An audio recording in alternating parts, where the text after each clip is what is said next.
This is AM 1220, KTLV, Midwest City, Oklahoma City. The views and opinions expressed and the products endorsed of this program are not endorsed by KTLV. Good morning, Oklahoma City, and welcome to the Clara Luper Show. In a moment, your host, Sister Clara Luper.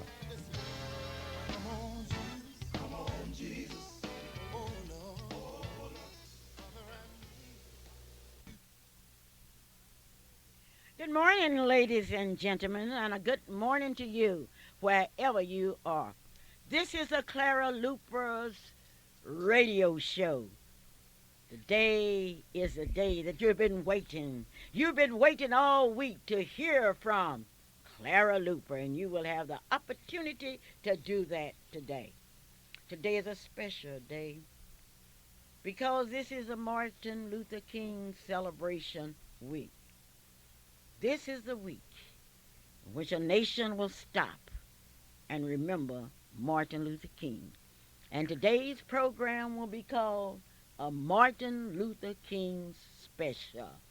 This program is brought to you by Johnson Shardina's Daycare, located in the heart of Oklahoma City, Oklahoma. Johnson Shardina's, a place where your child can get that special care, where your child can get that special love, where your child can grow mentally, physically, and spiritually. Wouldn't you like to feel that your child is in a safe, sound daycare center? You don't have to worry anymore. All you have to do is to go by 1643 Northeast 50th Street. See for yourself. Look at the books. Look at the records. The telephone number is 424-4656. Or Johnson Shardina's 2611 North Martin Luther King. The telephone number is 427-5274. Yes. Johnson Shardina's 1643 Northeast 50th Street. Johnson Shardina's number 2, 2611 North Martin Luther King. This daycare center, or these daycare centers, have been in business longer than any other daycare center on the east side of Oklahoma City. They will take drop-ins. They are signing up. They will take babies, and your children will learn how to play different kinds of games. They have breakfast, lunch, and snack. They will pick your children up and deliver them. Mr. and Mrs. Paul Matthews would like to thank you for your support through the years. Speaking of support, the people at the hometown IGA would like to say thanks because you have visited them. You know they are open 24 hours for your convenience. That's Hometown IGA. I would like to thank you, those of you that have written me, those of you that have called me, and those of you that have stopped me to tell me how much you enjoy the Clara Luper radio show. You have given me special congratulations for having a 93-year-old reporter and a fantastic 8-year-old reporter. What a combination. Dr. A.L. Dow sends Martin Luther King's greetings to you from 934 Northeast 8th Street. The telephone number is 235-0536. Dr. A.L. Dow. You need some glasses? You don't have to worry. 945 Northeast 8th Street. Check your children out. Maybe they need special eyeglasses. Dr. A.L. Dial is the name, 934 Northeast 8th Street in Oklahoma City, Oklahoma. This portion of our program is brought to you by your Allstate Insurance independent agent, Marilyn Hildred. Telephone number is 843-0811. She's located at 730 Britton Road in Oklahoma City, Oklahoma. On our Martin Luther King special, I ask you to tell me the activities that you would be having during Black Heritage Month. I appreciate those of you that have been kind enough to write and tell me. And I would like to tell you that the Alphas are having a gospel extravaganza this evening at the Tabernacle Baptist Church from 6 to 8 o'clock. The Tabernacle Baptist Church is located at 1829 Northeast 36th Street in Oklahoma City, Oklahoma. The admission is free. It's sponsored by the Alpha Phi Alpha Fraternity Incorporated. You may call Ben Hall at 427-7230. As you celebrate, I want you to enjoy some delicious pancakes. Some pancakes. Pancakes, pancakes, pancakes. Just like they used to make down in Hoffman, Oklahoma. I had the opportunity this morning to go to the big pancake breakfast at the McFarland YWCA. That's located at 16th and Martin Luther King Boulevard. Started this morning at 7 o'clock, and they would be cooking pancakes and selling pancakes until 12 o'clock. I want you to go by there because it's an annual event sponsored by the Northeast Lions Club. You are familiar with that project where they work in order that we can see better. Their eye program is something that you just have to be proud of. Help the Lions. Help someone in need obtain glasses. You may go and pay at the door. It's only $3, and they'll give you all of the pancakes that you can eat. Now, that's really something. The Lions Club, as you know, is the largest social service organization in the United States. And I'm so proud of that president, Loretta Love. I am so proud of Loretta. They're smiling, ready to go. The Northeast Lions Club. Well, it's time now for my key reporter, the lovely, talented Freddie Stevens. Good morning. Yeah, good morning, Clara. I'm fine this morning, and a happy pre-Martin Luther King celebration day. Yes, I am Freddie Mae Stevens. I was born on South of Robinson and 5th and November 14, 1905. Most of the black people at that time lived in the south part of town. Had one doctor here, and that was Dr. Slaughter. No hospital at all. Dr. Haywood, he came here in 1909. He built a hospital over on the east side. And on the west side, most of the people had to move from the south side to the west side. And on the west side, they built a school for us. It was a black school, a grade school. It was called Archer Park. And that was the school I went to. And if we wanted to finish our education at that time, we had to walk across town. It's to Douglas. And we would pass about 2 or 3 of the white schools. But that's all right. We wanted our education, and that's what we did. Archer Park School, it was a frame building. And they had the toilets outside, of course, and had the big billet stove that kept us warm. And the cars then, it was the street cars. And they did not take us to Douglas. We had to get off on Broadway and Grand and then walk to Douglas. And the first thing over here, it was the Baptist Church. And that was Reverend Ben Ashley. He was the first preacher over here. And then later on, that Calvary then was on the California Street in the 300 block. I know that because I went there, because my grandmother, she carried me there. And the Westbrooks, he was the pastor. He lived over on the west side. And they took pictures and everything of that church at that time. We lived near the Canadian River. All churches at that time had to come to the river to baptize. And, of course, that took all of the churches. And the circus ground at that time, it was over on the west side. And the Exchange Avenue. But that's all right. We took that and we went on. I can tell you a lot of things about Oklahoma City because I am 93 years old. But the most of all, a prayer and Martin Luther King He broke the ice is for us to live. And don't forget the Clara Luper and her NAACP group that broke the ice is for us to live here in Oklahoma City. Thank you. Thank you so very kindly. That was my ace reporter, Mrs. Freddie Stevens. Sure, it's time now for us to think about Martin Luther King.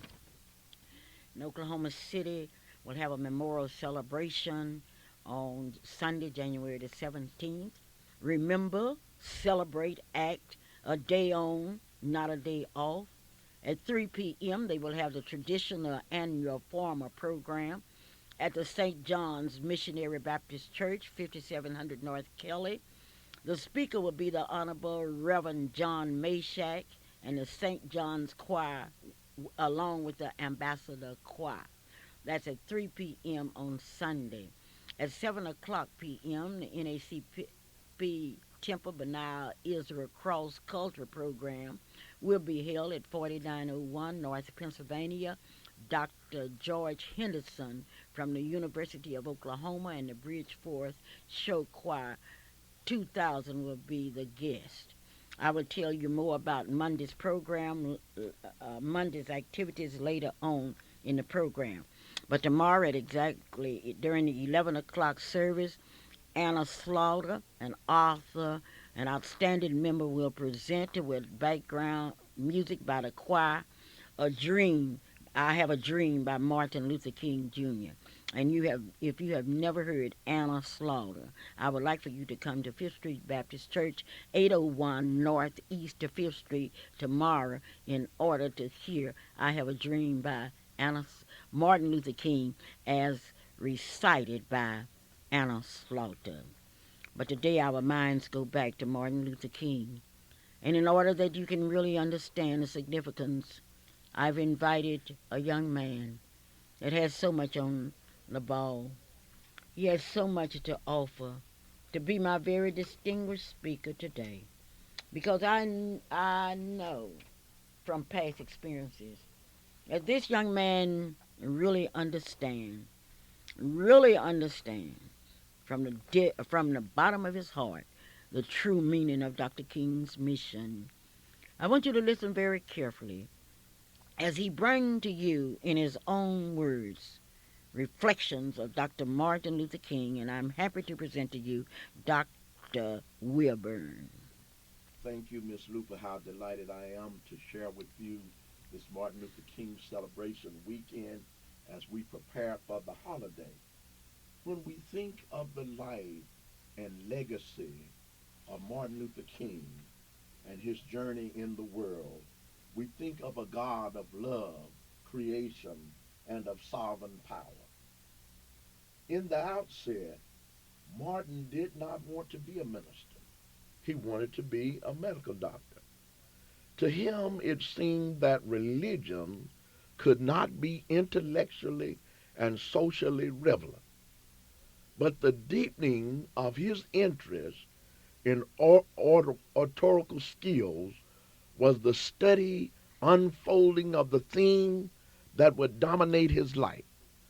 Almost from the beginning, young Martin made words a symbol of central to his orientation of watching his father and other ministers dominate audiences with chosen words, and how these words would go out over the wave of air with a crushing crescendo sound, and how people would respond with shout and fascinating with emotion. The idea of using words as weapons of defense and offense then was early implanted in his mind and grew, developing into a full-grown flower. His father, Elder King Sr., was a pastor with substantial business interests. He served on the board of Atlanta University and Morehouse College and the National Baptist Convention Incorporated. Martin King Sr. was also a power in the local NACP at that time. He was a great brown oak of a man demanding the best from his children And in 1929, he and his wife, Alberta, and their 1-year-old daughter, Christine, lived in the home of their father-in-law, A.D. Williams, who was pastor of the Ebenezer Baptist Church. Martin Luther King Jr. inherited and expanded his understanding of love and power. Faced with the fact that powerlessness versus power. As a sociology major, King made excellent grades in his class record. He didn't make a large impact on the campus. He sang in the glee club and joined only a few organizations, but he was active as an orator, winning the annual prize of the speaking skills in his college. Morehouse College widened King's understanding of himself and the service that he would perform for the world. This college served as a juncture by a number of outstanding ministers who served on the faculty there, including Dr. Benjamin Mays, the president of the college, Dr. George D. Kesley. Both Mays and Kesley were seminary-trained ministers, and their sermons were socially relevant and intellectually stimulating, and it changed King's thought about the ministry. He saw in Mays and Kelsey what he thought was an ideal real minister. He immediately informed his mother about his surrender to ministry, and she knew he would, and she told his father.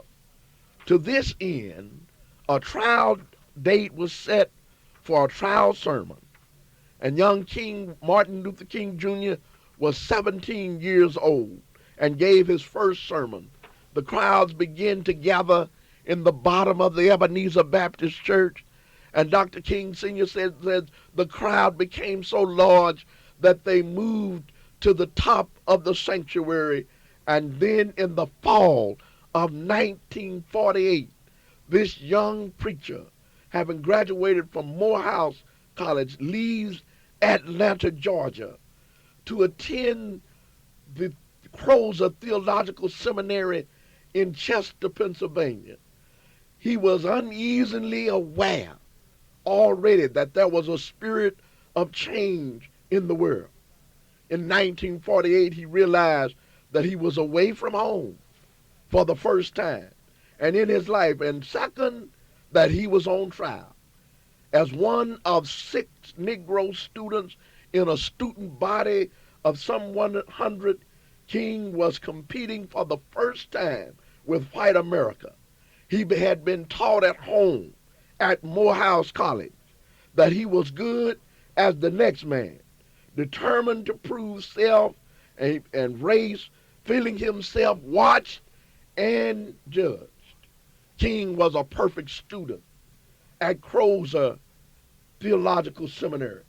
He finished the course in 3 years. He read in this period great theologians who formed his thought pattern.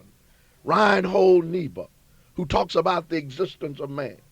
Karl Marx, who came up with his socialism. He talked about Sartre, who talks about freedom in life. He talked about Heidegger, who impressed him the most was the philosopher and theologian Hegel, whose analysis of the dialectical process and progress and growth come through pain and suffering. And it is from here that he receives the theme of nonviolence, that growth and development comes out of redemptive suffering. Well, I want to tell you something else about Dr. King. We know about the Montgomery bus boycott. But when we look at his writing, when we read, rather, his writing, we understand his theological concept of the scriptures. He believed that Jesus was not an idealist, but that the words of Jesus, they were practical. When we look at the scriptures, ye have heard that it hath been said, thou shalt love thy neighbor and hate thine enemy. But I say unto you, love your enemy, bless them that curse you, do good to them that hate you, and pray for them which despitefully use you and persecute you, for that you may be children of your Father. Dr. King taught that love was an absolute necessity. For our survival, we must love our enemy. The key to the solution of the problems of the world are found in the words of Jesus. And these words are love your enemies.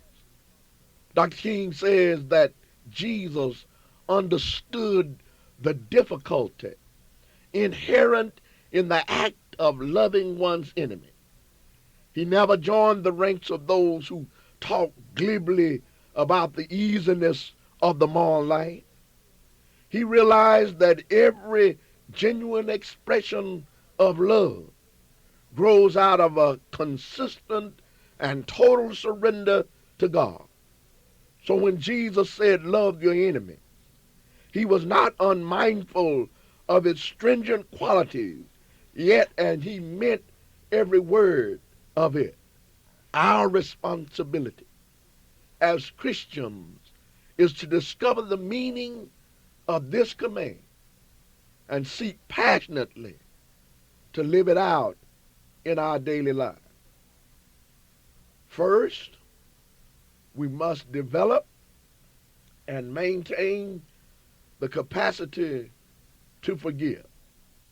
He who is devoid of the power of love, it is impossible for him to forgive. Loving one's enemies without the acceptance of accepting him as a neighbor and as a forgiving one is one who would inflict evil on another.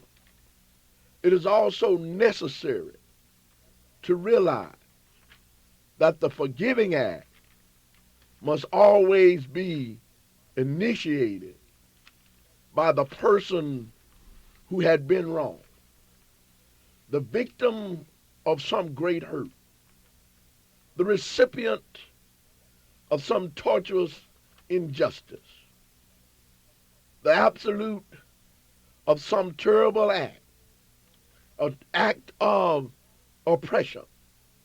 The wrongdoer may request forgiveness.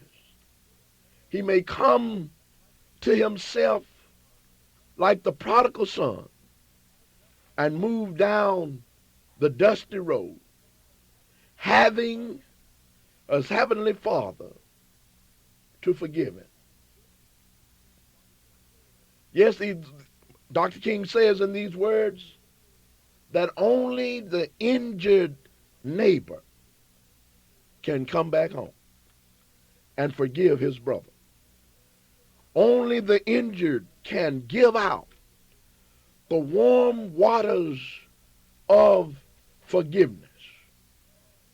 We must recognize that hate grows out of fear, pride, ignorance, and prejudice, and misunderstanding. In spite of this, we know God's image is etched in his being. Then we love our enemies by realizing that they are not totally bad and that they are not beyond the reach of God's redemptive love.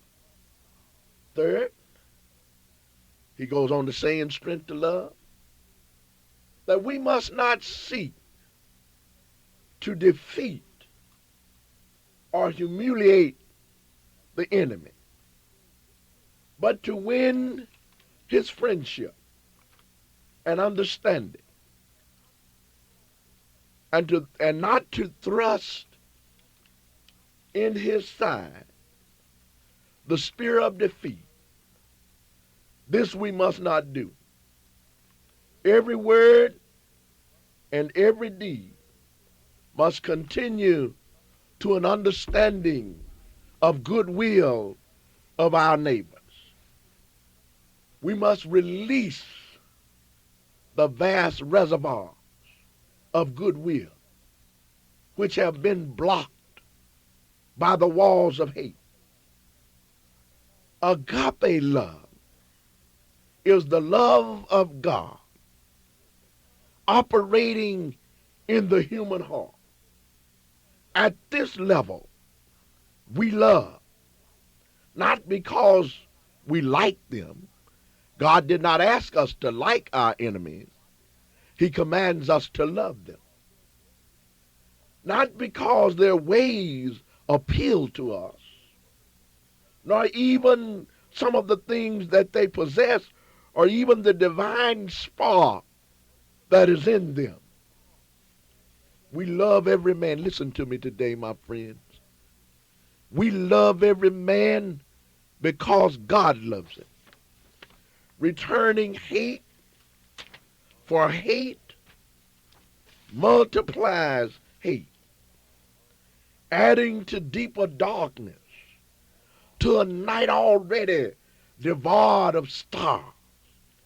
Darkness cannot drive out darkness. Only light can do that. Hate multiplies hate. Violence multiplies violence. And it only leads to a spiral of destruction downward and inwardly. When Jesus says, love your enemies, he is setting forth here a profound admonition. And listen, my friends, when Jesus, Martin King, understood that the Sermon on the Mount was not a philosophical treatise for Christians, but it was the way of life as citizens of the kingdom of heaven. It was not a mandate of moral philosophy. It was not a new ethic, but it was the divine admonition of God. And with this thought and with this biblical pattern and with his understanding of Scripture, did he go into the world to fight the demons of prejudice, hate, racism, violence, and murder. And so with this profound admonition, hate is evil and a dangerous force. We often think of what hate does to the person hating. Another reason why we must love our enemies is that hate scars the soul and distorts the personality. Love is the only force capable of transforming an enemy into a friend. We never get rid of intimacy, but by its very nature, hate destroys and tears down. But by its very nature, love creates and builds up. The assembliness of holiness, hopelessness, brings light. The dark chambers of pessimism that so scarcely causes people to increase. Indeed, my friends, as we celebrate this weekend, the self-sacrifice of the highest fulfillment of any human being is the value of man. And with the value of his man, his life depends on the measure of his sacrifice. Dr. King's death and life belongs to the annals of Christian martyrdom. His good fight has been a living symbol that the spiritual has the primacy over the material. His life was a life of love, the spirit of the loving over the human. True to life is not that which shuns death, and I hope you hear me today. But true to life is that which endures death. And in death is sustained, and it is only achieved truth in the myth of utter destruction. And in his words, he said, if you're around here when I meet my day, don't tell them to talk too long, but tell them I was a drum major for righteousness. Tell them I was a drum major for peace. Tell them I tried to feed somebody, tried to clothe the naked, and sought equality for the down-pressed, the downtrodden, and the afflicted. Thank you, Dr. Wyvern. I have someone on the telephone, and what is your name, sir? Hello? Hello? Hello? Mrs. Luper, Yes? this is Kenneth Maylard with the Marcella Guthrie Scholarship Fund. Yes, Kenneth. I understand that you are the chairperson of that group. Is that correct? That is correct. Okay. What's the purpose of your group anyway? Miss Luper, the purpose of our group is to further a dream that began back in 1987 with Reverend Leota Strong of Avery Chapel AME Church and the people of AME Church, of Avery Chapel AME Church. And that dream was to invest in our future, which is our children. And we are trying to do that by promoting children to go to college and investing in them so that they'll return to the community and give back to the community. And we do that by providing scholarships to individual students here in Oklahoma City so that they can go to college and hopefully one day return to the community and give back. All right. Now, you say you're doing it to providing scholarships. Since when have you been giving scholarships? We date back to 1987, Mrs. Luper, when we began giving $50 to $100 scholarships. To about how many students in 1987? Roughly, we started out with 2 students. We provided $50 scholarships and a Bible beginning in 1987. And we did that basically up until 1994. Starting in 1994, we began giving $1,000 scholarships. And we're still doing that today. Okay, now let's take the year 1994. About how many $1,000 scholarships did you give in 1994? In 1994, we gave about 17 $1,000 scholarships. This past year, we gave out 21 $1,000 scholarships. Just a minute, Doctor. Now, you're going to tell my radio audience that a little church like Avery gave out $21,000 worth of scholarships last year. This year. Oh, this year. And that is more than Avery Chapel AME Church. We have grown to include others outside of Avery Chapel AME Church. We are now joined by sister churches, by corporate Oklahoma, and by individuals who reside in Oklahoma City. So this scholarship fund now is bigger than just Avery. It includes the community at large, and that explains why we could do what we do. Did you have anyone in your church that gave a kickoff and was really impressed with this scholarship fund? Yes, we received a lot of positive feedback. We had a dynamic speaker last night, Reverend Alfonso Wyatt from New York City, and currently he serves as vice president for the Fund of New York City. And he's here this morning. We're having a workshop here this morning for children on crime and violence, and he's speaking as we speak right now. And where is that located? It's at 1425 North Kellum Avenue, Avery Chapel AME Church. Okay, let's talk about last night. I noticed that you had a large number of people. Approximately how many people do you think attended that banquet last night? We had planned for 400 people, Mrs. Luper, and it was packed, so my guess would be 400. 400 people attended the banquet last night. That is correct. Now, the name Mr. Guthrie continues to pop up at each one of your banquets. Tell me about him. Mr. Guthrie was part of the initial dream. He was an integral part of that initial dream. He provided the first seed money when we started out in 1987. What do you mean by seed money? Seed $50? money is money that you use. $50? $300.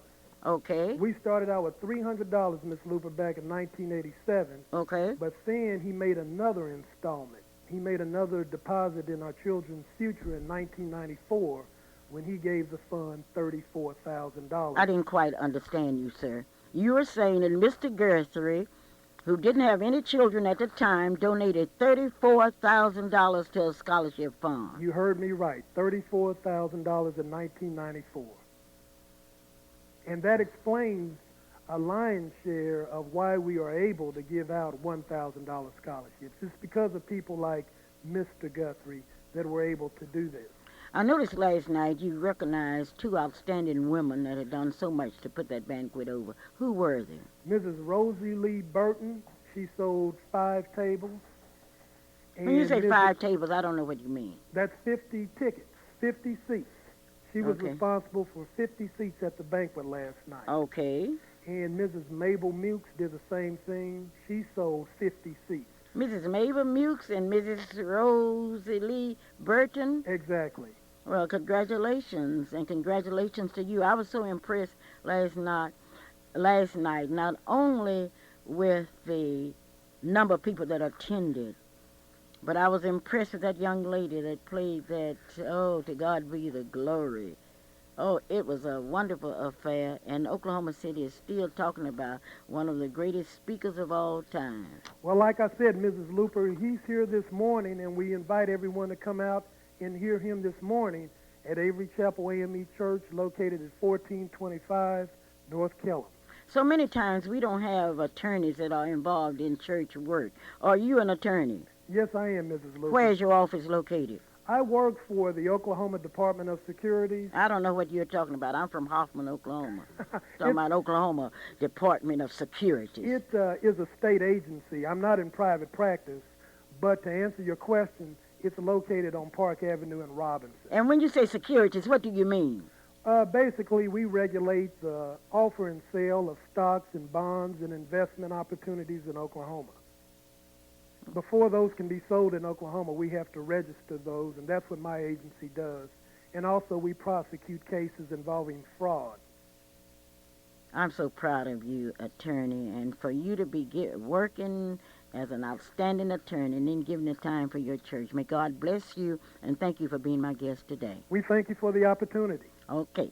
Thank you. Thank you. Bye-bye. You've heard Dr. Kenneth May Lord today. You also heard from a promising young minister. I would like to call your attention that today at exactly 4 o'clock at the neighborhood Missionary Baptist Church, there will be a program. Now, that church is located in Midwest City at 997 North Douglas Boulevard. I understand that Dr. Wilburn will be presiding.